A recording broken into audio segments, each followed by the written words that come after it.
Why do narcissists erupt in rage over things that just don't seem to make sense or for inconsistent reasons? Why, when they're upset with you, does it sometimes seem like they're talking to somebody else, responding to things that you didn't say and seemingly not being able to hear the things that you are saying? Why do they seem to be punishing you or accusing you of things that you didn't do, or ways that you don't feel, or things that you don't think about them? In today's video, I'm going to explain why the narcissist seems to be battling with somebody that's not even in the room when they're fighting with you. Welcome to Looking Behind the Mirror, where we explore narcissism and take our lives back as we make sense out of nonsense. As a quick disclaimer, everything I say is based on my opinions and my personal experiences. I'm not a professional, and if you're really struggling, I encourage you to seek professional help. I am providing links below for you. A narcissist's behavior can be so confusing and perplexing. This can actually be one of the big red flags that clue us in that something's not right. Not that this person is being cruel or abusive, but often the confusing nature of the behavior is what really gets our attention. It's important to understand that narcissists do not perceive the world the same way that we do. They perceive the world through a distorted emotional lens. And this is why their behavior sometimes seems to make no sense at all, because we don't view the world through the same lens that they're viewing it through. In a sense, we are not seeing and hearing the same things that they are. I want to be clear, they are not hallucinating.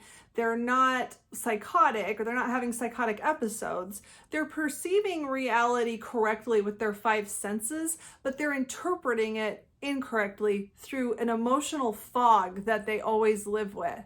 Pathological narcissists are overwhelmed by extreme negative emotions that they live with really 24/7. And these emotions are very threatening. And most narcissists are not conscious of what they're experiencing in their inner world. And they need to make sense of these things somehow. Some narcissists will start to perceive these negative emotions as a sort of entity, like a wolf within them, or a demon, or maybe just a dark feeling or entity or voice. But some narcissists might just experience this as just a feeling of constantly being chased by something, or a constant negative feeling that always seems to be dragging them down. However a narcissist might experience this, it is a constant feeling of discomfort. And what this is a constant fear of being exposed, a constant terror of being exposed for the horribly worthless fraud that they have always thought that they were. Narcissists feel pathological shame of their fundamental identity. And this is not to be confused with shame for the horrible things that they've actually done. The horrible things that they actually do are their way of trying to run away from this horrible shame that really isn't warranted. So what this horrible shame chasing them might feel like to them is the truth catching up to them, exposure catching up to them. But when you hear that, you might think that this is the truth about all the things they've actually done, maybe to you, but it's not. It's truth that's not even truth. It's this distorted vision they have of themselves as a worthless, horrible, pathetic human being that doesn't deserve to breathe. This idea they've had of themselves ever since they were a child that constantly motivates them to constantly run away from this imaginary monster in their head. And that causes them to treat other people in their life as if they don't matter, because they don't have any time or energy left over to even consider the existence of other people. So they are not running away from the truth of who they actually are, which many of them have plenty that they should be wanting to run away from, but many of them are running away from the truth of who they imagine themselves to be. And this is why they will always, in one way or another, demand that the people around them reinforce their idea that they are the most important human being that's ever lived, because they're trying to outbalance this horrible feeling they have that they don't matter at all. They need the world around them to validate to them that they're the only person that matters, so that they can have something way over the top to help them battle this feeling that they don't matter at all.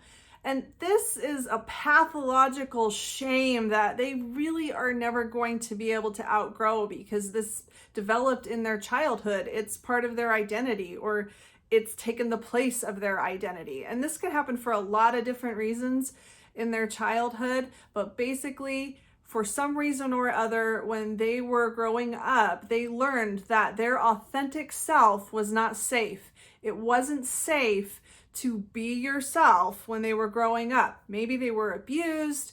Maybe they were outright told that they were terrible the way that they really were, and that they needed to be this way or that way if they wanted their primary caretakers to take care of them. Maybe for some of them, this was just implied, like maybe a parent that's extremely fixated on their child's athletic ability will teach the child that only athletics are what make you worth anything, and anything else that might be part of your identity is unacceptable.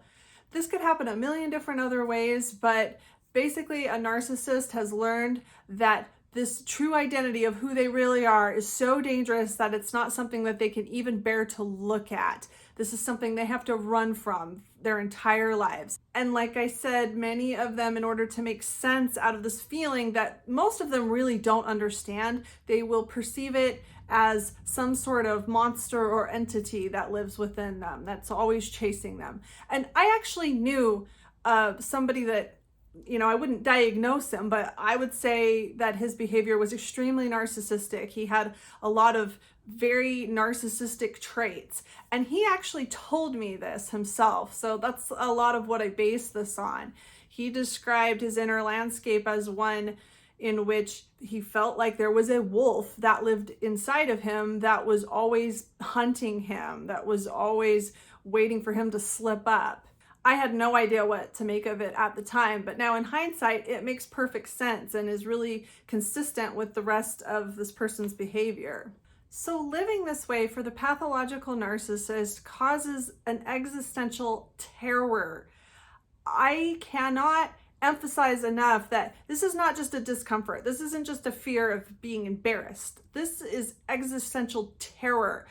They feel like the whole world is going to collapse on itself if they are discovered to be this worthless, horrible human being that they secretly know deep down they really are. The whole world will end. They will cease to exist. That's what they're running away from, something that feels more frightening than death to them.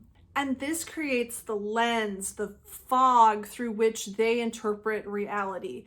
This is what they are looking through when they see anything in their world, when they hear what you are saying to them, when they see what you are doing. Everything is interpreted through this lens. Everything is filtered through this filter of, is this person going to see who I really am? Is this person onto me? Is this person patronizing me? Are they just pretending to like me? This person couldn't possibly love me. They must be trying to trick me somehow. The narcissist has a voice inside of them that is constantly telling them what a horrible, worthless human being they are. And this is one reason that they will flip out for seemingly no reason, because to them, they are waiting for something to go wrong. They are waiting for you to be onto them. They are waiting for the other shoe to drop. They, quote, know that everyone's eventually going to see through them if they don't keep their act up well enough. So that's why they can fly off the handle and become enraged over something like you bought the wrong kind of dish soap. I always bring up this example of buying the wrong kind of dish soap, but really think about this. Put yourself in the narcissist's shoes. Let's say that the narcissist prefers Dawn dish soap. Not sponsored. I prefer Dawn dish soap as well, so I wouldn't blame them for this. But let's say that you bought Ivory dish soap. Now, when a normal person would see something like this, they would see that you bought Ivory soap, and they would think, oh, I wish that he or she had bought Dawn dish soap. Maybe they just like Ivory soap better, or maybe they just don't know that Dawn dish soap is better. Oh well. I'll have to tell them next time I'd like it if they bought Dawn dish soap. But a narcissist looks at this and alarms start going off in their head, and they imagine that they told you. Maybe they did tell you, maybe they didn't tell you, but they imagine that you know that they like Dawn dish soap and you did this on purpose because you're out to get them, remember, because you know their secret, right? Or they're terrified that you probably do, and you've been pretending this whole time to buy into their act, but really you're onto them. You know that they're really a worthless, pathetic piece of scum, and you've just been tricking them this whole time, telling them how important they are to you, and now they can see because you purposefully bought the kind of soap that they don't like, and you're just sitting there using it. You're using it to mock them. A narcissist doesn't have time to think about or understand your autonomy. It never even occurs to them that maybe you just like a different kind of soap, and maybe that's your choice and decision that you made in your own head.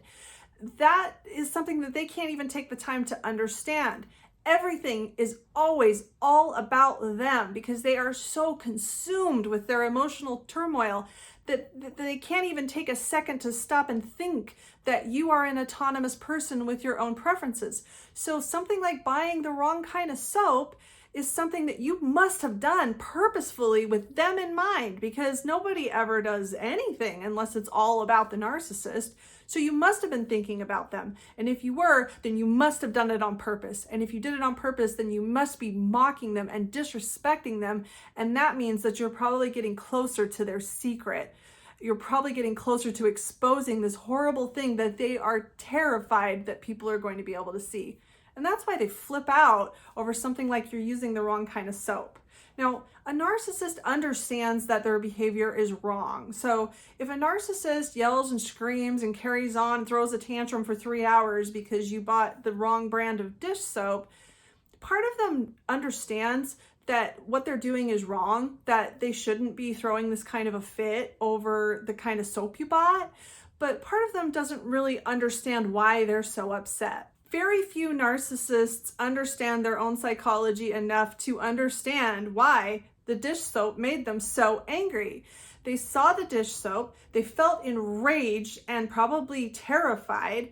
They don't really understand why, but they don't have the emotional regulation to be able to calm themselves down. So they take it out on you because it's so much easier. And then they get caught in this spiral where they have to keep blaming you because they cannot take accountability for their own behavior, because that makes everything 10 times worse.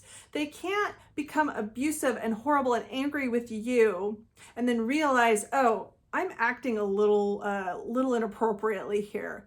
They've got to double down. They've got to make their case for why you deserve this, why you've done this on purpose to them, but they don't really have any logical reason. They don't have a good case for this, but they cannot admit that they're doing something wrong because that's going to make it even easier for people to see this horrible secret that they're hiding. And so they kind of get themselves trapped in these places where they're acting like a 3-year-old having a tantrum in an adult's body, but they cannot take accountability for that. They can't admit they're doing something wrong. And that often makes them even more upset and makes them act even worse because they're trying to get you to accept the blame for their emotional problems. They're trying to get you to, quote, admit that you are purposefully trying to make them angry by buying the wrong kind of soap, because they know that even if you didn't do it on purpose, that you would have. See, for most people, and probably for you, you need a logical reason from A to Z of why you would think that somebody doesn't like you or somebody is judging you harshly.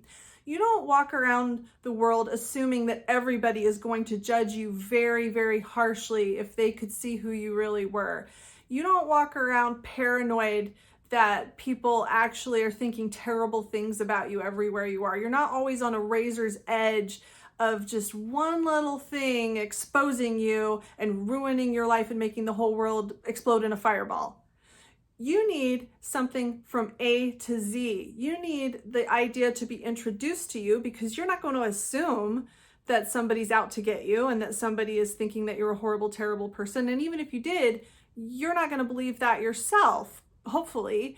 Even if you did, it would still take some progression, some logical steps for you to get to the point where you realize that this person is judging you very, very harshly. And if you accept that shame, then at that point you might become very defensive.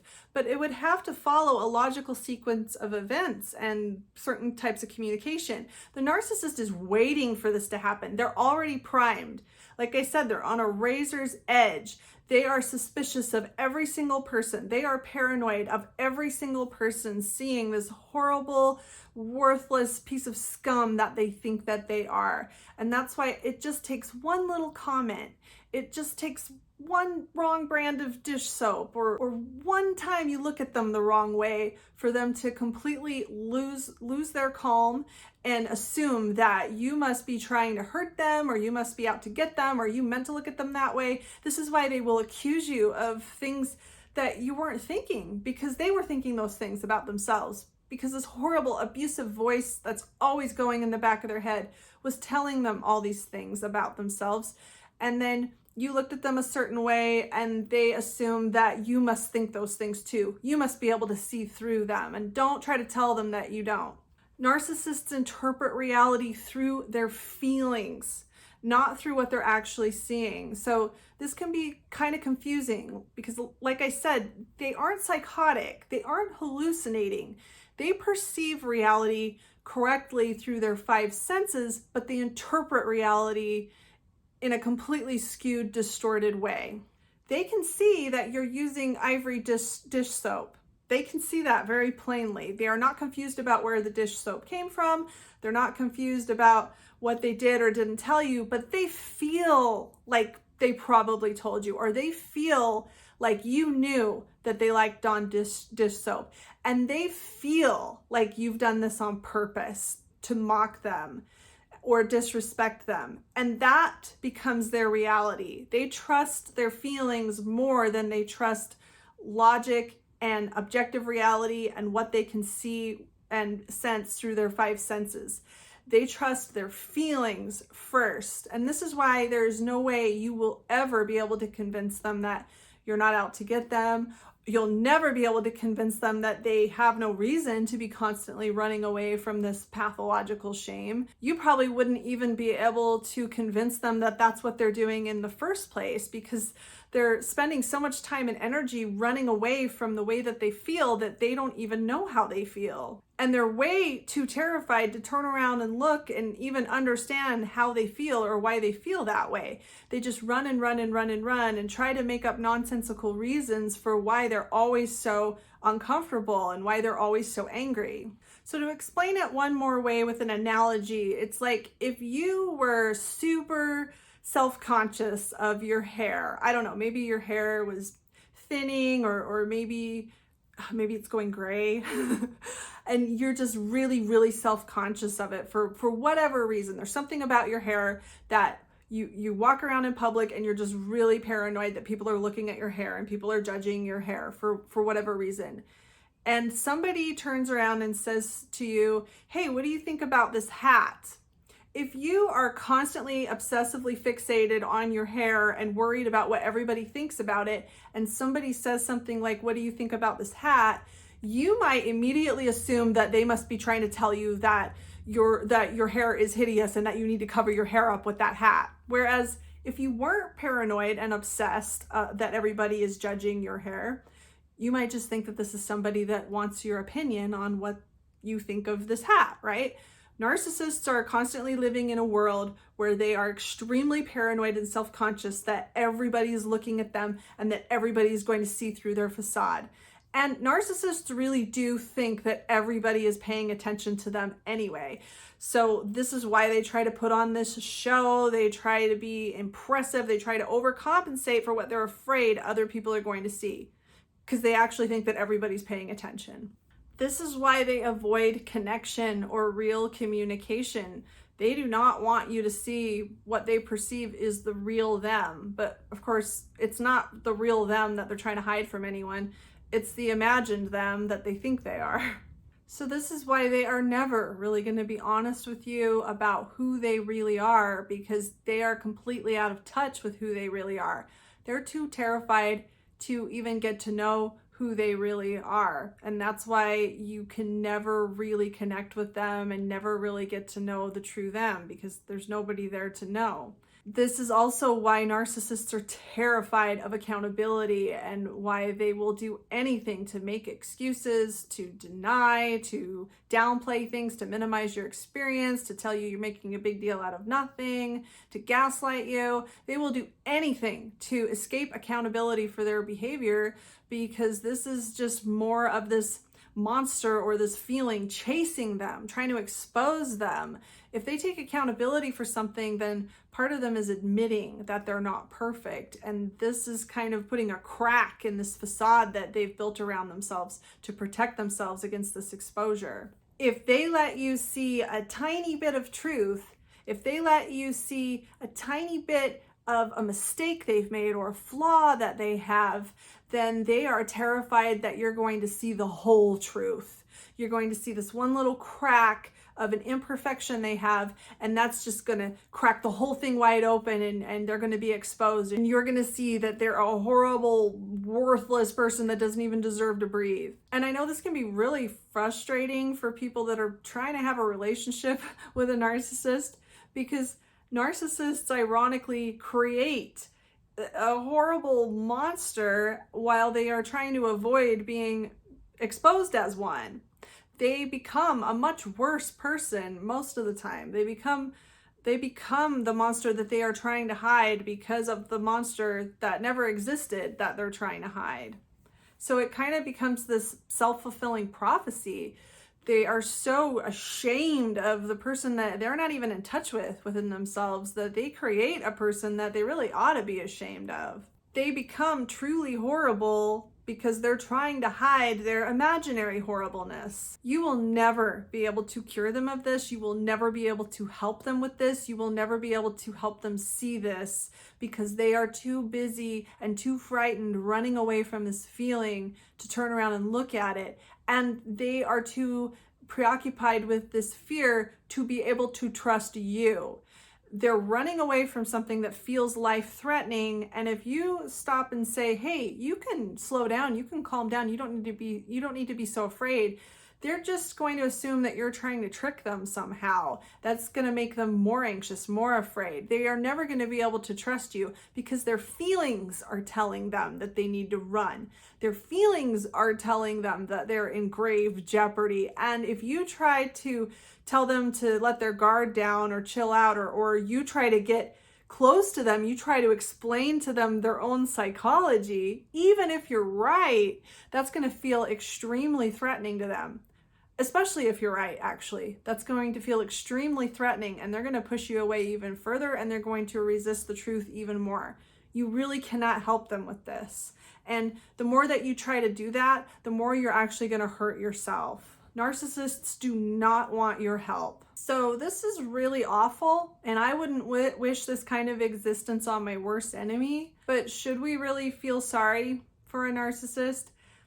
That's up to you to decide, but for me personally, I don't think so, because narcissists are cowards. Narcissists have an enormous emotional burden that they have to carry around, and that's not fair, and that's very difficult for them. But instead of facing it and doing something about it, narcissists usually, not all of them, but usually choose to spend their life taking it out on other people. They choose not to take a second to even try to understand somebody else's perspective, or to develop empathy for the people that they abuse and hurt in an attempt for them to avoid their own feelings. So I don't feel sorry for them. They know that they're hurting people. They know that yelling and screaming at you for buying the wrong kind of soap is wrong, but they allow their feelings to control their behavior. And then they are too cowardly to take accountability for the behavior that they know is wrong. I admire a narcissist that has the fortitude to actually seek help and actually look in the mirror and become self-aware. But although most narcissists never get the guts to do that, I don't feel sorry for them. They have control over their behavior, but they choose to punish other people instead of looking in the mirror and taking accountability for themselves. They choose not to grow. I hope this helps. If you like this video, give it a thumbs up and comment below any ideas you have for me for future videos. And don't forget to subscribe to my channel if you like this video and would like to see more like it in the future. Until next time, thanks. Bye.